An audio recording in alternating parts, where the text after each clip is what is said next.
할렐루야. 오늘도 계속해서 이 본 강의를 듣고 또 이 보시는 여러분 모두를 환영하고 축복합니다. 오늘 이 시간은 먼저 강의하기 전에 먼저 시간에 성경의 핵심 진리 그 강의 시간에서 그 광고를 하겠다고 이제 공포를 했는데, 제가 다음 주에 캄보디아로 이제 출국을 해서 금년 아마 7월 말경쯤 돼서 다시 귀국을 할 예정인데, 7월 29일 날 귀국할 예정인데, 요때 그 캄보디아의 그 현지인 그 전도사님이신 강돌라 전도사님하고 그 강짱뜨리아 전도사님 같이 한국에 이제 오려고 예정이 되어 있어요. 목적은 이 두 분 전도사님이 8월 달에 저희 교단에서 실시하는 목사고시를 치르기 위해서 이제 오시는 내용인데, 여러분 좀 기도를 부탁하고자 해서 말씀을 드리는데, 우리 이 강의는 본 예담 사이버 아카데미는 왕중왕 TV와 또 그 캄보디아 예담 TV 또 무교병 TV 세 군데에서 성령을 같이 이제 송출을 하고 있는데, 그 왕중왕 TV가 가장 보시는 분들이 많아요. 근데 대부분이 본 강의를 듣는 여러분들은 다 사역자시면서 또 예비 사역자이시기 때문에 그 믿음이 굉장히 많이 성장된 그런 분이시기 때문에 기도 요청을 하기 위해서 광고를 제가 합니다. 그래서 강의를 하기 전에 이 캄보디아의 그 선교의 비전에 대해서 여러분들에게 이제 말씀을 드릴 건데, 짧은 동영상을 이제 보시면서 제가 설명하도록 합니다. 이분들이 목사 안수를 받고 이제 목사고시에서 이제 시험에 합격을 해서 안수를 받게 되면 합격을 하게 되면 한 1년 동안 또 훈련을 받게 돼요. 그 다음에 1년 후에, 그러니까 내년 8월경에 목사 안수를 받게 되는데, 여러분들 기도 좀 많이 좀 해주시기 바라요. 목사고시에 합격할 수 있도록, 또 한국에 잘 입국할 수 있도록. 캄보디아에서 개인이 이 한국에 비자내기 굉장히 어렵거든요. 단체, 교회 어떤 행사, 종교 행사에 단체적으로 오는 것은 조금 쉬운데 개인적으로 오는 건 굉장히 까다롭고 어렵습니다. 그래서 여러분들 기도가 필요하고, 이 두 전도사님이 이제 명실공히 목사로 기름 부음을 받게 되면 이제 캄보디아에 돌아가서 이분들이 영적 지도자가 됨으로 인해서 4,000명의 현지인 목회자를 양성하는 그 계획을 하나님께서 가지고 계세요. 그리고 현지인 4,000명의 그 성도들을, 사역자들을 이제 양성하셔서 3,300개의 교회가 세워지도록 지금 하나님 계획하고 계세요. 매일 기도하고 있고. 자, 여러분 3,300개 교회라면 우리나라 북한에, 그러니까 6.25 전쟁이 일어나기 바로 직전에 북한의 교회 전체 수가 약 2,800개 정도가 있었어요. 그러니까 이 3,300개 교회라는 것은 어마어마한 비전인 거예요. 그렇다면 여러분들이 기도가 굉장히 필요해요. 그래서 영상을 보시면서 그 학교 교회에서 8개 학교 교회에서 13년 동안에 2,650명의 인프라를 구성을 해놨어요. 앞으로 이 학교 교회에서 4,000명을 채울 거예요.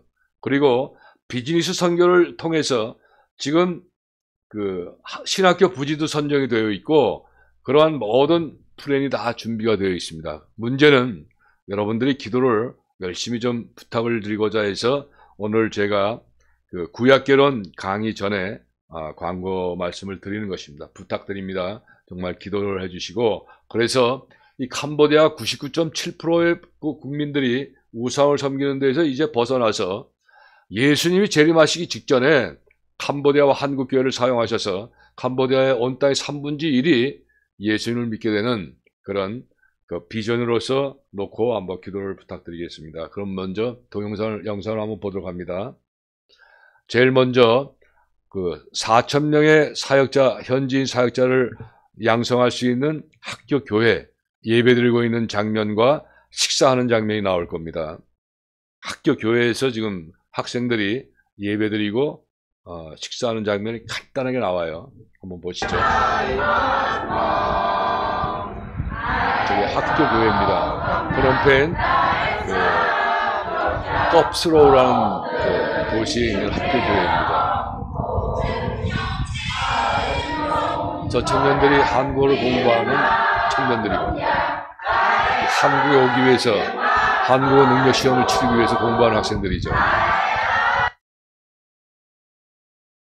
자, 다음은 예배가 끝나고 이제 식사를 하는 광경입니다. 자, 저것도 학교 교회에서 우리 전도사님들이 사비를 들여서 저렇게 예배를 끝날 때마다 이렇게 학생들 이제 봉사하는 겁니다.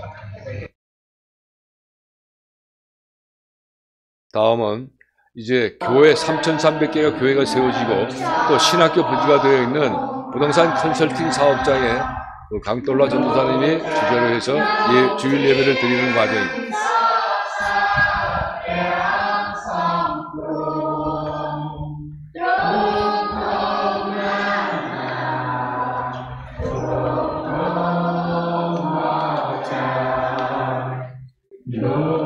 저기에 타운이 형성이 되어 있어요. 타운. 공장들도 많고 조금 이따 영상에서 보시겠지만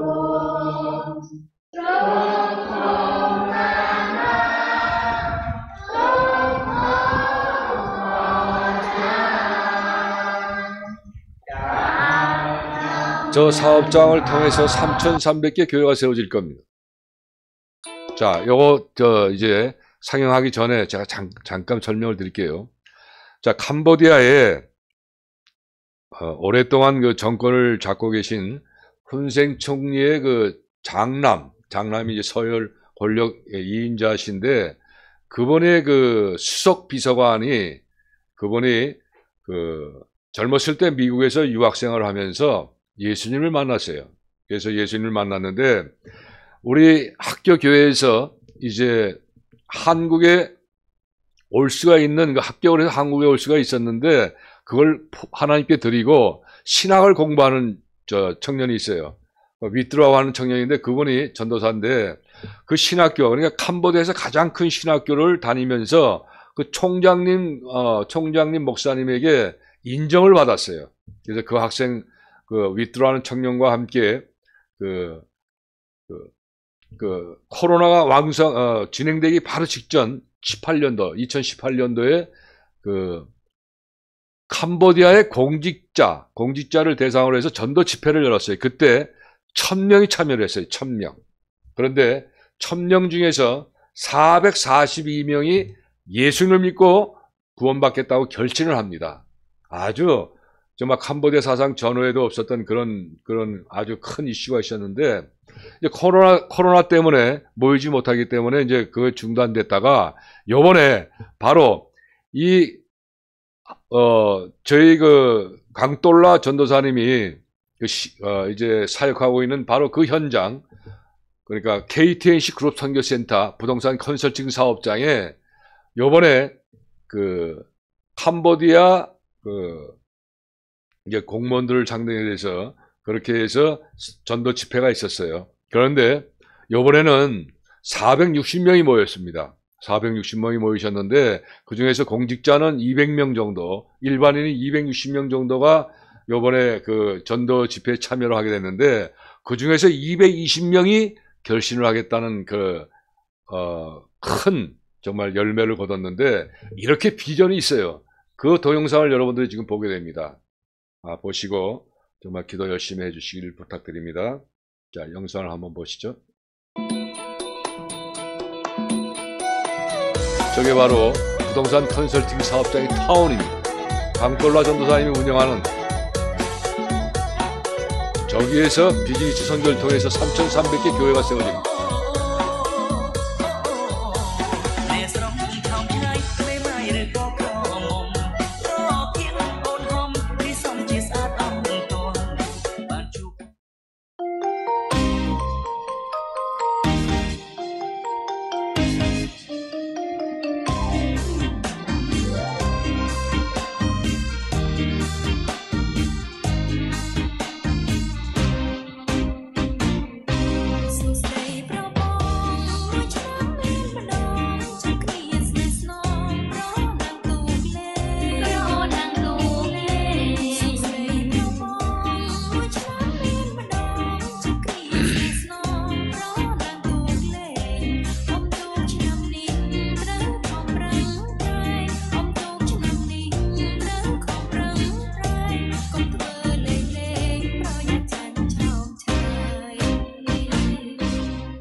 방살라ភាសា 코레 저분이 강돌러 전도사님. 코레는តាមអ្នកសាលាខ្ញុំមុនជាង 40000 នាក់នៅប្រទេសកូរ៉េបាទអញ្ចឹងយើងធ្លាប់មានដល់ទៅ11សាខាតែថ្ងៃនេះយើងបានដាក់បើកសាលាភាសាកូរ៉េ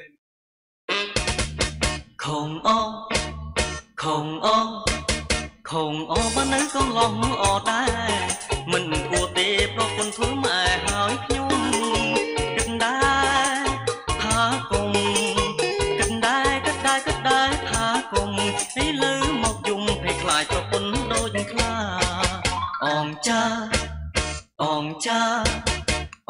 ខ្ញុំដើរទៅណាគេតាមយាមអើយយាមតែខ្ញុំជាអ្នកទុំប្រាក់ខែគេយកអស់បើឆ្លងក៏ឆ្លងមិនឈ្នះគេសោះខ្ញុំស្គមគេថ្លងលោះចោះចាញ់គេទៅខងអបាននៅកំឡុងអដែរមិនគួរទេប្រពន្ធធ្វើម៉ែហើយខ្ញុំ 저 장면이 이제 결신하는 그런 선회하는 그런 장면이죠. ដែរថាគុំឥឡូវមកយំភ័យខ្លាចប្រពន្ធដូចខ្លាអងចាខ្ញុំដើរទៅណាគេតាមយាមអើយយាមតែខ្ញុំជាអ្នកទុំប្រាក់ខែគេយកអស់បើឆ្លងក៏ឆ្លងមិនឈ្នះគេសោះខ្ញុំស្គមគេថ្លងលោះហើយចោះចាញ់គេទៅ 강돌러 전도사님이 이제 공직자 결신 단행된 내용입니다. 자, 이렇게 여러분들 이렇게 영상으로 이제 그 캄보디아 선교사항에 대해서 간단하게 이제 보고를 드렸는데 정말 기도 좀 부탁합니다. 첫 번째는 그 한국에 올 수 있는 두 전도사님, 그 한국에 올 수 있는 그 비자가 통과하게 해달라고 좀 기도 부탁드리고요. 두 번째는 이번에 목사고시를 보는 데에서 합격할 수 있도록 지혜를 허락해 주시라고 기도 부탁드립니다. 세 번째, 비전, 하나님의 비전이 이제 제가 볼 때는 앞으로 향후 약 한 15년에서 20년 정도가 지나게 되면 아마 그 계획이 달성되지 않겠나 싶어요. 자, 우리나라가 이제 10년 후면 남북 통일이 되고 또 10년이 지나면 전 세계에서 가장 국력이 강력한 국가로 하나님 만들어 주셔서 예수님께서 재림하실 때에 우리 한국교회와 캄보디아 또 이스라엘을 사용하셔서 전 세계의 온 땅의 3분의 1이 예수님을 믿는 하나님의 자녀가 되는 그런 아주 엄청난 계획을 가지고 있기 때문에 기도 부탁드리겠습니다. 감사합니다. 자, 그러면 이제 제 구약결론 제3부와 구약 성서의 강론 중에서 지난번에 우리가 지금까지 모세 오경의 5권과 역사서 12권, 그 다음에 시가서 5권, 모두 22권에 대해서 우리 구약 강론에 대해서 강의를 했는데, 오늘은 이제 예언서, 선지서라고도 하기도 하죠. 이제 17권, 17권이 남아 있어요. 그 가운데에 오늘 예언서라는 과연 무엇인가에 대해서, 그 다음에 구약의 강론 중에 구약 성서의 강론 중에서 이사야서를 오늘 강의합니다. 자, 그러면 이 예언서는 선지서라고도 하기도 해요. 그러면 이 선지서는 17권 중에서 대선지서가 5권이고, 그러니까 이사야, 오늘 강의할 그 이사야와 예레미야와 또 예레미야 애가와 또 에스겔과 다니엘서, 이 5권을 대선지서라고 해요. 그러나 선지자는 4명이겠죠. 예레미야와 예레미야 애가가 한 분이니까. 자, 그리고 소선지서는 12권으로서 호세아서부터 말라기까지 말을 하는 겁니다. 그래서 오늘 예언서라는 과연 무엇인가? 그래서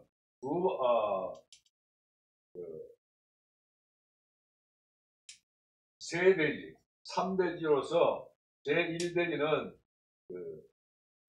가장 바로 이 예언서 17권은 가장 난해한 책들이라는 거예요. 난해한 책들. 두 번째 대지로는 선지자, 그러니까 예언자라고도 할 수 있죠. 선지자의 성향에 대해서. 이것은 소지로 예언자의 칭호와 예언자의 범위, 세 번째 소지로 예언자의 사명, 네 번째 소지로 예언자의 활동 무대, 그 다음에 세 번째 대지로서 예언 시대의 구분, 이렇게 해서 예언서를 오늘 강의를 하고, 또 이어서 이사야서에 대해서 강의를 하게 되는데, 자, 이사야서는 세 가지 대지로서 되어 있어요. 첫 번째 대지는 역사적 배경과, 두 번째 대지는 이사야서에 대한 구조에 대해서, 또 세 번째는 이사야서의 구성에 대해서 오늘 강의가 진행되도록 됩니다. 제일 먼저 예언서란 과연 무엇을 예언서라고 하는 것인가 설명을 드려요. 자, 여기서 첫 번째 대지, 가장 이 예언서라는 것은 가장 난해한 책들이다 라고 하는 것에 대해서 설명을 드려요. 자, 여러분, 자, 선지서는 구약 성경에서 가장 난해한 부분. 자, 이 난해하다는 것은 한문이 되어 있죠, 여기. 자, 그래서 우리 캄보디아 전도사님들 중국어를 잘 하시니까 한문을 많이 하셔서요. 그래서 이 난해한 것은 바로 풀기가 어려운 것을 이야기해요. 그걸 갖다 난해라고 그래요. 자, 그래서 난해한 부분 가운데 하나이다. 그 이유는 여러 가지가 있지만 선지서의 성격에 대한 오해가 가장 큰 이유다. 선지서의 성격에 대한 오해로 인해 그동안 선지서는 그 올바른 성격대로 해석되지 못하였다. 우선 예언이라는 단어에 대한 오해가 그동안 교회에 풍미하였다. 대부분의 사람들은 예언하면 장차 일어날 일에 대한 예고 또는 예견으로 생각한다. 일반 교회에서는 예언자라고 하면 장래를 알아맞추는 신통한 능력의 소유자라고 흔히 생각하는 것을 오늘날에도 볼 수가 있다. 외국이나 한국의 기독교인들 가운데 자신이나 추종자들이 예언자라고 부르는 이들이 종종 있다. 예언의 은사나 투시의 은사를 받았다고 주장하는 사람들은 우리는 아직도 만날 수가 있다. 환상과 꿈과 투시를 통하여 다른 사람들이 볼 수 없는 것을 보았고 다른 사람들이 들을 수 없는 것을 들었고 병을 고치고 장래를 예언하고 길흉을 선언할 수 있다고 주장하는 이들이 있다. 여기서 길흉이라고 하는 것은 운이 좋고 나쁜 것을 이야기해요. 길흉.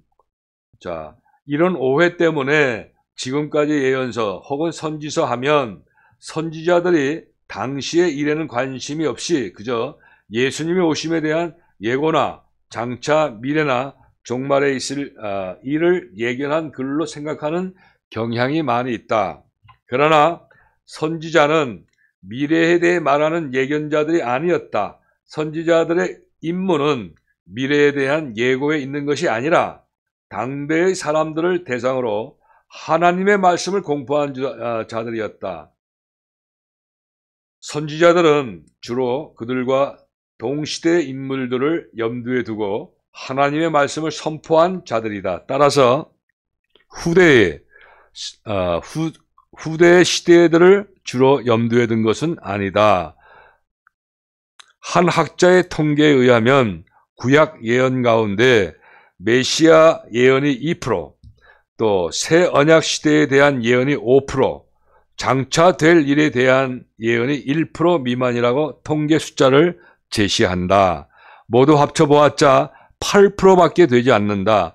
이를 통해 볼 때에 선지자들의 주요 임무는 당대의 백성들에게 하나님의 말씀을 선언하는 것이다. 물론 선지자들이 미래를 선포하고 있는 것은 사실이다. 그러나 이들이 선포한 것은 우리들의 미래가 아니라 이스라엘과 유다 그리고 그들 주위의 다른 나라들의 긴박한 미래가 대부분이다. 그러므로 선지서의 대부분은 이미 성취된 예언이다. 결국 선지서를 이해하는 열쇠 가운데 하나는 우리들에게는 이 선지서의 예언들이 이미 성취되었음을 아는 것이다. 이 선지자들의 메시지가 먼 미래가 아니라 가까운 미래에 집중되어 있음을 보여주는 그 예로 에스겔서 25장에서 39장에 살펴보자. 여기에 있는 다양한 예언들은 주로 이스라엘 외 다른 나라의 운명을 다루고 있다. 하나님께서 선포한 이들의 운명은 예언이 선포된 지 수십 년 안에 다 성취되었다. 물론 예외도 있다. 에스겔서 37장 15절에서 29절은 새 언약과 하나님의 축복이 메시아를 통해 교회에 부어질 것을 묘사한다. 그러나 38장과 39장의 마곡의 예언을 비롯하여 대부분의 예언은 구약 시대에 일어날 사건들에 대한 예언이다. 심지어는 에스겔서 37장 1절에서 14절의 마른 뼈 부활 사건도 직접적으로 미래를 예고할 목적으로 주어진 것이 아니다. 이스라엘이 주전 6세기에 바벨론 포로에서 돌아올 것을 종말론적인 용어로 표현한 것이다. 즉 종말에 일어날 사건인 죽은 자의 부활 용어를 사용하여 바벨론 포로에서의 귀환을 선포하고 있는 것이다.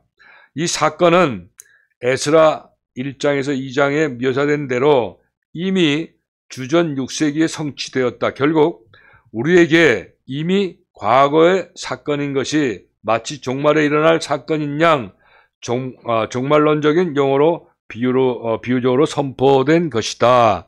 그러나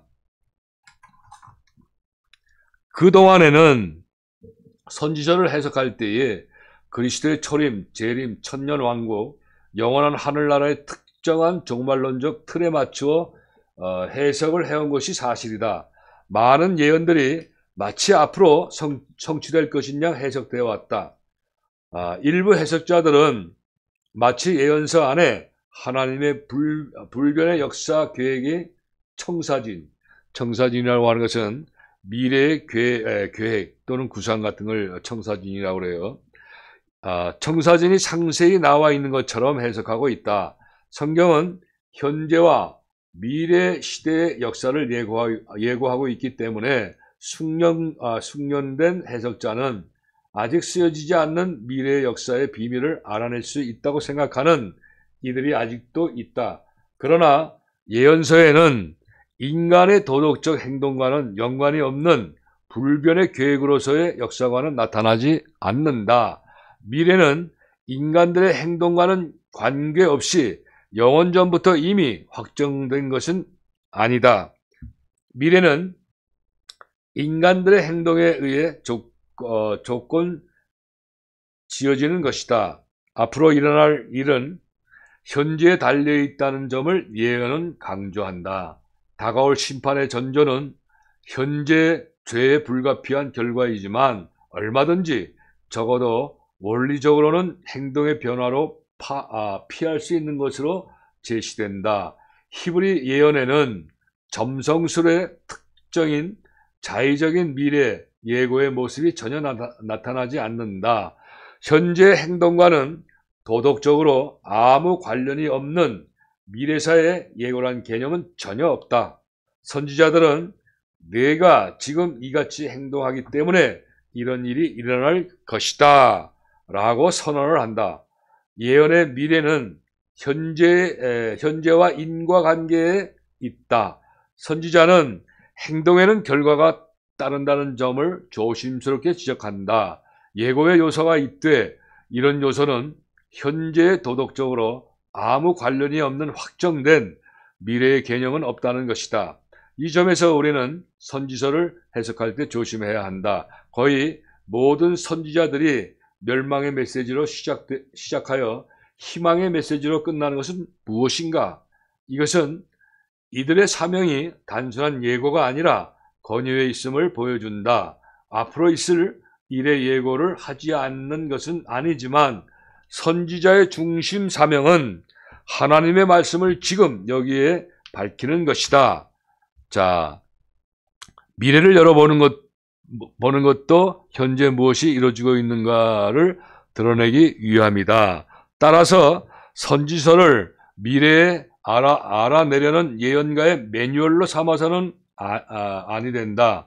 미래를 알아내기 위해 점을 치거나 복수를 하는 것은 선지자들을 맹렬히 비난하고 있다. 주께서 주의 백성 야곱 족속을 버리셨음은 그들에게 동방풍속이 가득하며 그들이 블레셋 사람같이 술객이 되며 이방인으로 더불어 손을 잡아 언약하였음이니라. 이사야 2장 6절의 말씀이죠. 그럼에도 불구하고 미래에 무슨 일이 일어날지 알아보기 위해 예언을 받으러 다니는 교인들과 특별히 미래를 알아맞추는 예언의 은사를 가졌다는 목회자들이 있는 것은 통탄할 일이다. 자, 이런 일들은 미래를 알아내려는 이방 풍습과 다를 바가 없는 것이다. 선지자들은 미래를 알아내는 특별한 기술을 지니지 않았다. 하나님께서 말씀을 주실 때만 그들은 예언을 하였다. 이게 바로 역사적 배경이에요. 예언서의 역사적 배경. 자, 다음은 두 번째 대지로, 예언서의 두 번째 대지로 선지자의 성향에 대해서, 선지자는 예언자라고도 말할 수가 있죠. 자, 이 성향은 바로 성질에 따른 경향을 얘기하는 거예요. 그럼 경향은 뭐냐? 현상이나 사상, 행동 따위가 어떤 방향으로 기울어지는 것을 이 경향이라고 그래요. 경향. 자, 경향. 여기 경향 한문되어 있어요. 경향. 한문에 동사님들 잘 보세요. 이해하시기 바래요. 한문으로.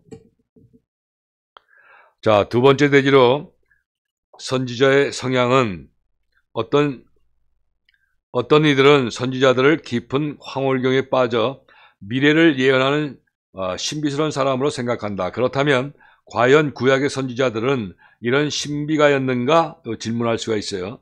자, 물론 많은 선지자들이 이상 성격자나 괴팍한 인물로 볼 수 있는 행동을 한 것은 사실이다. 그들은 남과 다른 방식으로 옷을 입고 음식을 먹었으며 때로는 괴상한 의식, 그러니까 괴상한 의식은 뭐 옆으로 눕는다든지 또 벌거벗고 산다든지 이런 행위를 말하는 것이죠. 자, 이사야는 장차 임할 이스라엘의 포로 생활을 증거하기 위해 이사야 선지자는 3년간 벌거벗고 살았다라고 이사야 20장에서 2절에서 4절에 말씀이 나와요. 자, 예레미야는 포로가 되고 노예 생활한 것이라는 야훼 위협을 구체화하기 위해 멍에, 처음에는 나무, 나중에는 철로 된 멍에를 만들어 걸고 다녔어요. 그렇죠? 이것도 예레미야서 27장 2절에서 28장 17절까지의 말씀에 나오죠. 또 에스겔 선지자는 더 심했어요.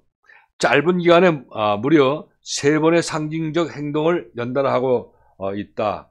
먼저 집에 들어가서 문을 닫고 야훼께서 말하라고 하기 전까지는 입을 다물었다. 그리고 예루살렘을 공격하는 모습을 그리라고 했다. 그리고는 390일 동안 좌편으로 눕고 다시 40일 동안 우편으로 누워 지냈다. 그동안에 자신의 인분을 불에 태워서 보리떡을 먹어야 했다. 마지막으로 에스겔은 삭도로 머리칼을 밀어 3분의 1은 불에 태우고 3분의 1은 칼로 치고 나머지 3분의 1은 바람에 흩었다. 이것도 에스겔서 3장 22절에서 5장 17절까지의 말씀에 나오죠. 자, 이런 유별한 행동은 선지자로서의 사명의 근본적인 것이 아니었다. 단지 하나님께서 백성들의 주의를 끌고 메시지를 효과적으로 전달하기 위해 선지자들의 괴괴한 행동을 유발시킨 것뿐이었다. 황홀경에 선지자들에 빠지는 일이 종종 있었던 것도 사실이나 이것이 성경의 예언의 현저한 특징은 아니다. 중요한 얘기예요. 자, 선지자들이 그들에게 임한 하나님의 말씀에 사로잡힌 것은 사실이지만 그렇다고 당시의 바알 선지자들처럼 술을 마시고 성적인 난장판 가운데서 예언하는 것은 아니다. 히브리 예언자들은 황홀경에 빠지기는커녕 바알 숭배의 성적 난장판을 비난하였다. 그렇죠. 선지자들은 술에 취해 비틀거리는 선지자와 오히려 제사장들을 비난하고 있다. 선지자는 황홀경에 빠져 예언하는 광신자도 아니다. 선지자들은 하나님의 메시지를 전하도록 부름을 받은 여호와의 메신저, 대변이라는 거예요. 자, 이렇게 해서 선지자들의 성향, 예언자들의 성향 모두 16분의 예언자죠. 17권 중에서 하나는 예레미야 애가가 이제 둘로 묶이기 때문에 모두 16명의 예언자들의 성향이 지금 방금 설명한 대로 그런 성향이 있었다. 자, 요거는 예언자의 칭호, 선지자 성향에 대해서 예언자의 칭호와 또 네 가지 소지로서 범위, 사명, 활동 무대에 대해서 설명하도록 합니다. 자, 제1소지 예언자의 칭호요. 히브리 예언자들은 종종 로에라고, 노예가 아니라 로에라고 불렀는데 이는 자연적 시각이나 청각으로 볼 수도 들을 수도 없는 것을 아는 사람이라는 데서 온 것이다. 그들은 호재라고 하는 것은 바로 좋은 제목을 얘기하는 거예요. 여기 호재.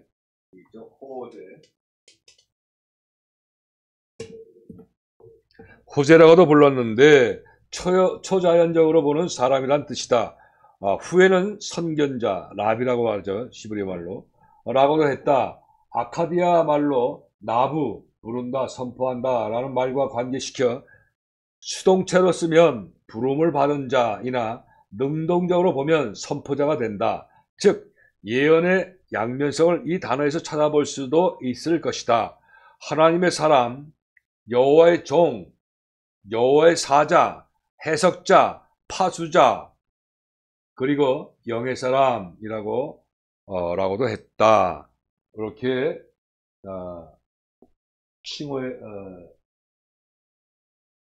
예언자의 칭호에 대해서 살펴봤어요. 두 번째 소지로서 예언자의 범위. 인간 구원을 위해 주어진 예언은 창세기 3장 15절에서 16절에서 최초로 예언자 없이 하나님이 직접 말씀하심으로 시작된다. 자, 에녹, 노아, 아브라함, 모세 등도 넓은 의미에서 예언자였다. 모세 이후 말라기까지 히브리 역사는 예언자의 연속적 출현으로 이어져 간다. 사무엘 시대에는 라마에서 선지 학교까지 있었다. 후에는 베델, 여리고, 길갈 등에도 있었다. 그들의 주된 교과목은 율법을 읽고 해석하는 일이었다. 자, 세 번째 소지로 예언자의 사명에 대해서 하나님의 뜻과 의를 선포하고 거기에 순종할 것을 가르친 예언자들은 축복과 심판의 예언직 이외에도 사회 정의와 정치적 죄악과 윤리적 실패를 계속 지적하면서 그 시정을 요구하고 나섰다. 대선지자로 알려진 이사야, 예레미야, 에스겔, 다니엘과 선지자의 예언 내용인 12개의 책 속에 나타났다. 12개는 아까 말씀드렸죠. 12개의 책. 호세아서부터 말라기까지. 자, 이게 예언자의 사명이라는 거예요. 그 다음에 네 번째 소지로서 예언자의 활동 무대는 예언자들의 예언은 특정한 지역에 살고 있는 사람들에게 주어졌다. 먼저 이스라엘에는 호세아, 아모스, 미가, 또 유다 땅에는 이사야, 예레미야, 요엘, 스바냐, 에스겔, 학개, 스가랴, 말라기가 해당이 되고, 또 이방 나라, 그러니까 이제 전 세계 요나, 나훔, 하박국, 오바댜 이런 사람들이 이제 활동 무대였어요. 자, 이제 이번에는 세 번째 대지로 예언 시대의 구분에 대해서 설명하도록 합니다. 자, 예언자들의 예언 시대를 4기로 나누어서 생각할 수가 있어요. 자, 첫 번째는 북왕국의 타락과 쇠잔, 그리고 아수르 세력이 팽창할 때, 이 팽창이라는 확 늘어나는 걸 이야기해요. 요나, 호세아, 요엘, 아모스, 미가, 이사야 시대죠. 또 북왕국이 두 번째, 북왕국이 포로로 잡혀가고 선지자들이 남왕국에 집중하고 있을 때, 그리고 아수르는 바벨론의 그림자에 덮친다. 이 시기를 보통 갈대아 시기라고 불러요. 자, 이때는 예레미야, 나훔, 스바냐와 하박국이 그 예언 시대예요. 자, 세 번째, 유다가 바벨론의 포로로 잡혀가고 그러나 포로당한 예언자들은 아직도 예언을 하였다. 이때 해당되는 선지자는 에스겔과 오바댜, 다니엘이죠. 자, 마지막으로 네 번째, 예루살렘에 돌아온 남은 자들에게 예언한 시기는 학개 선지자와 스가랴와 말라기 선지자예요. 이렇게 해서 예언 시대의 구분을 설명드렸습니다. 자, 다음은 오늘 강의 마지막으로 구약성서의 강론 중에서 이제 예언서의 첫 번째 책이죠. 세 가지 대지로서 설명을 해요. 역사적 배경과 이사야서의 구조와 이사야서의 구성에 대해서 설명하도록 합니다.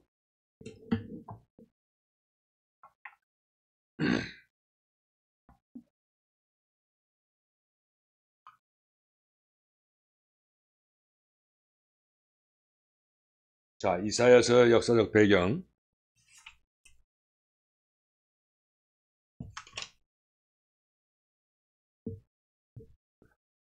이사야서는 구약에서 시편, 예레미야와 함께 가장 부피가 큰 동시에 매우 중요한 책이다. 사해 동굴에서 발견된 사해 사본들 가운데에 이사야서 사본은 무려 15개 이상이나 된다. 더욱이 이사야서는 세례 요한과 예수 그리스도 신약 기자들에게 지대한 영향을 끼쳤다. 이사야서가 무려 411번이나 인용되고 있다. 그뿐만 아니라 오늘날 이사야에 관련된 주석이나 책들도 수도 셀 수 없이 많다. 그만큼 교회 역사상 큰 영향을 미친 책이기도 하다는 말이다. 아모스의 아들 이사야는 유다 사람으로서 예루살렘에서 살면서 정치적으로 매우 혼란한 시대에 사역을 한 선지자였다. 이사야의 사역은 크게 4시기로 나눈다. 첫째, 사회 비판 시기 2장에서 5장. 또 둘째, 수리아 에브라임 전쟁 7장에서 9장. 셋째, 아수르 반역 시기 10장에서 23장 말씀. 네 번째, 아수르 반역과 예루살렘의 포위, 이건 28장에서부터 32장 36절 39절까지. 자, 이 시기는 유다왕 우시야 BC 705년에서 701년까지. 자, 이 시기는 유다왕 우시야, 요담, 아하스, 히시기야가 통치하던 시기에 해당된다.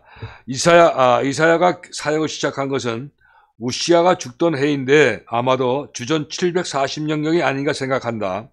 우시야 치하에서 유다는 경제적인 부흥을 이루었다. 요담이 뒤를 이어 왕이 되었을 때 유다는 경제적으로 부여하였는지 모르지만 점차 타락하기 시작하였다. 이때 아사리아가 디글랏 빌레셀 3세의 통치 아래 막강한 세력을 형성하며 팔레스타인의 눈독을 들이고 있을 때였다. 오랫동안 아시리아의 폭정에 시달린 이스라엘 왕 베가는 다메섹 왕 르신과 바나시리아 동맹을 결성한 후 당시 유다를 다스리던 우시야의 아들 요담에게 이 동맹에 가담할 것을 요청하였다. 그러나 유다는 독자적인 정책을 추구하기도 하고 거절하였다. 베가와 르시는 배후의 중립적이지만 적대적이 될 수도 있는 잠재 세력을 놓아두고 싶지 않았다. 이에 유다를 응징하기로 했다.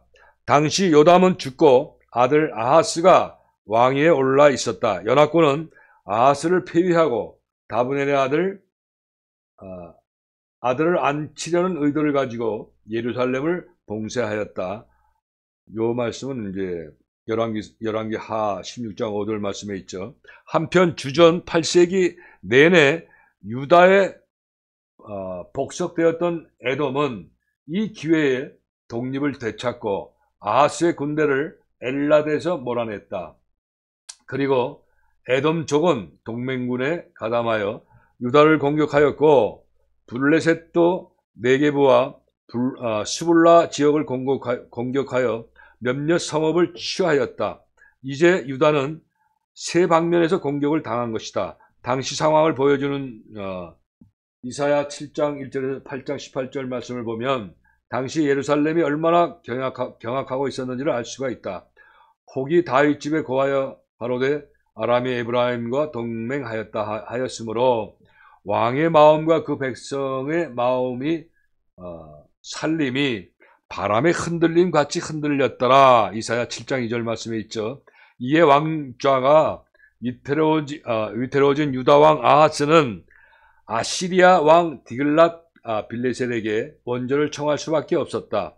이때 선지자 이사야는 아하스를 만나 이런 조치의 위험성을 경고하고 오직 여호와만 의지할 것을 요청하였다. 그러나 아하스는 이 충고를 거절하고 디글랏 빌레셀에게 엄청난 선물을 보내며 도움을 애걸하였다. 그로 인해 디글랏 빌레셀은 군대를 이끌고 와서 북방 이스라엘을 황폐화시키고 곧이어 살만 에셀 5세 때, 그러니까 주전 720년 사마리아가 멸망하는 직접적인 계기가 되게 하였다.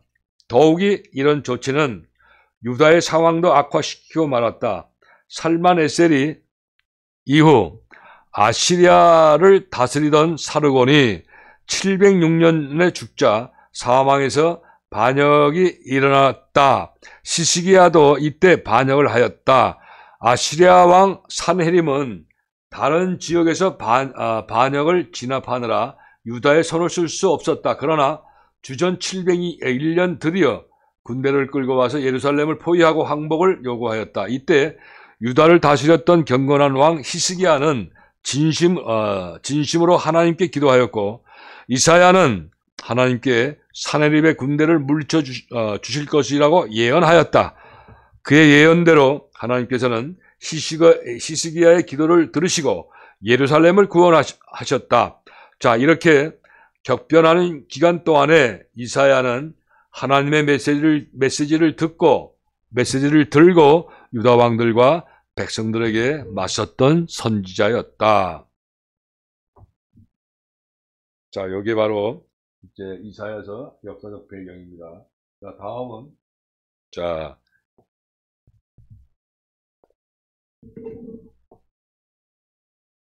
두 번째 내기로서 이사야서의 구조에 대해서 설명하도록 합니다. 자, 1부와 2부로 나눠지는데, 자, 1부는 심판의 책이에요. 자, 2부는 위로의 책이고, 자, 1부 심판의 책은 이사야서 1장에서 6장까지의 심판과 약속의 메시지가 선포가 되는 거예요. 자, 두 번째는 10장에서 12장까지 유다에 대한 아람과 이스라엘 동맹 공격 시의 예언에 대해서 말씀하고 있고, 자, 또 세 번째 열방에 대한 심판 선언, 이건 13장에서 23장까지. 자, 네 번째 심판과 약속의 메시지는 24장에서 27장인데, 자, 여기서 보면 요 메시지는 바로 소묵시록이라고까지 얘기를 해요. 자, 그러면 대묵시록은 뭔가요? 다니엘서죠. 자, 다섯 번째로 6번 화 있을지어다 28장에서 33장까지. 또 여섯 번째 책은 1부의 책은 심판과 약속의 메시지 34장에서 35장까지. 자, 그 다음에 36장에서 39장까지는 아시리아의 위협에서 바벨론 포로 에로의 역사적인 전이는 옮겨진다는 것을 이야기하는 거예요. 자, 그 다음에 이 이사야에서 9절에서 2부는 위로의 책이에요. 자, 8번째로 이스라엘의 구원과 회복에 대해서는 40장에서 48장까지에서 말씀하고 있고, 자, 9번째로 종의 사역과 이스라엘의 회복에 관해서는 49장에서 57장까지 말씀하고 있고, 자, 10번째 영원한 구원과 이스라엘의 심판은 58장에서 66장 9절까지 이제 심판의 위로의 책으로 나타나고 있어요. 자, 여기서 중요한 것은 바로 신약 성서에 나타나는 그 복음의 선구자 역할을 야훼의 종, 또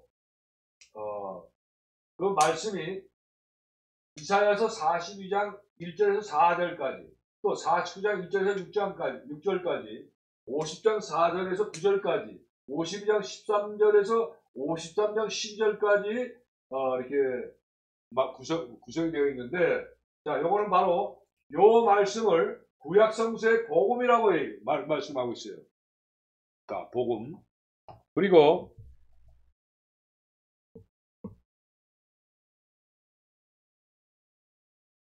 그 복음을 복음이며 율법을 넘어서 예수 그리스도와 연결하는 것이 바로 핵심적인 그런 책이라는 거예요. 중요한 거예요, 노란 글씨.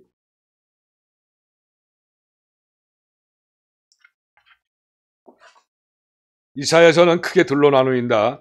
즉 심판의 책과 위로의 책으로 나뉜다. 전반부는 심판의 메시지요, 후반부는 위로의 메시지로 나누어지기, 일부 비평주의 학자들은 기자가 둘이나 그 이상이라고 주장해왔다. 따라서 어떤 사람들은 8세기 원 이사야가 아닌 포로 시대나 포로 후 시대의 제2의 이사야 혹은 제3의 이사야 같은 인물이 후반부를 기록했다고 주장을 한다. 그러나 이사야서는 어느 한 부분이 아니라 전체에 걸쳐서 심판의 구원, 절망의 희망을 절묘하게 결합하고 있다. 여기서 절묘는 요 한문을 연해요. 절묘. 자, 형용사로서 비할 데가 없을 만큼 아주 묘하다라는 것, 그런 뜻이에요. 다시 한번, 형용사로서 비할 데가 없을 만큼 아주 묘하다 하는 그런 뜻이 바로 절묘해요. 그래서 절묘하게 결합하고 있다. 따라서 둘 이상의 기자를 이야기하는 것은 온당치 않다. 실제로 이사야서는 전체적으로 보면 하나님의 심판과 구원의 사역의 전 측면을 풍부하게 드러내는 책이다. 여기서 온당치 않다라고 하는 것은 적절치 않다라는 거예요. 자, 하나님은 이스라엘의 거룩한 자, 이 시기에 반역한 백성을 심판하지 않을 수 없었으나 후에는 자기 백성을 구해내시는 분이시다. 따라서 이사야서는 죄를 짓고 하나님의 심판을 기다리는 포로 시대 이전에 이스라엘인들이 들어야 할 메시지가 들어있는 동시에 심판을 받고 정화된 남은 자들, 위로받고 구원받아야 할 포로 시대나 포로 후 시대에 이스라엘인들이 들어야 할 메시지도 들어있다. 이것이 바로 이사야서의 위대한 점이다 라고 해서 이제 이사야서의 구조에 대해서 모든 설명을 마쳐요. 자, 이제 마지막 이사야서의 세 번째 대진 이사야서의 구성에 대해서 오늘 강의를 마칩니다. 자, 이사야서 구성은 초점이 세 가지로 나눠지는데, 자, 유죄 판결과 반주곡과 위로에 대해서 초점을 맞췄어요.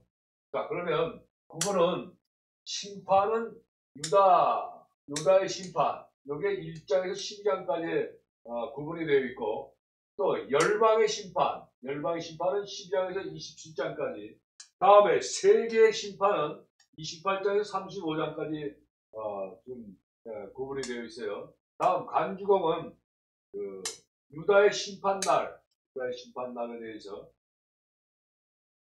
반주곡으로 되어 있고, 또 위로는 세 부분으로 나눠지는데, 세 부분으로 하나님의 주권과 하나님의 구원, 하나님의 복구에 대해서 구분되어 있고, 자, 여기서 표제는 유죄 판결 표제는 공표, 또 이 공표는 바로 하나님의 심판 하에서의 신음. 요거는 1장 4절에서 말씀이 나오는데, 이 신음은 예를 들어서 사람이 막 아프다 하는 그런 신음을 얘기하는 거예요.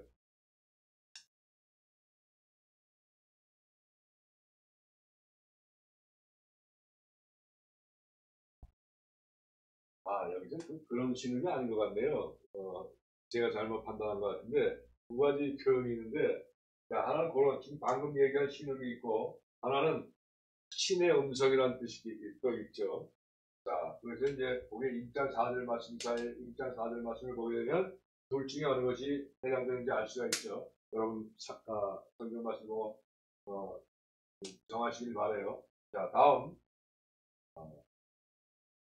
이 위로에 대해서는 소망, 공포와 역사와 소망이 있는데, 자, 이 소망은 하나님의 구원 안에서의 영광, 이건 이사야서 40장 1절의 말씀에서 표현으로 나와 있어요. 자, 다음은 마지막으로 장소와 기간에 대해서 바로 이 유죄 판결과 반주곡을 나타내는 전반부에는 바로 장소는 유다와 이웃나라, 유다와 그 주위의 많은 이웃나라를 장소가 되어 있고, 자, 기간은 약 40년간으로서 BC 722년부터 681년까지 약 40년간 기록을 활동을 하고 기록을 했던 것이죠. 다음 위로는 장소는 바로 이스라엘과 전 세계를 얘기합니다. 전 세계. 장소는 이스라엘 구성에. 그 다음에 그 기간은 수천 년이 되겠죠.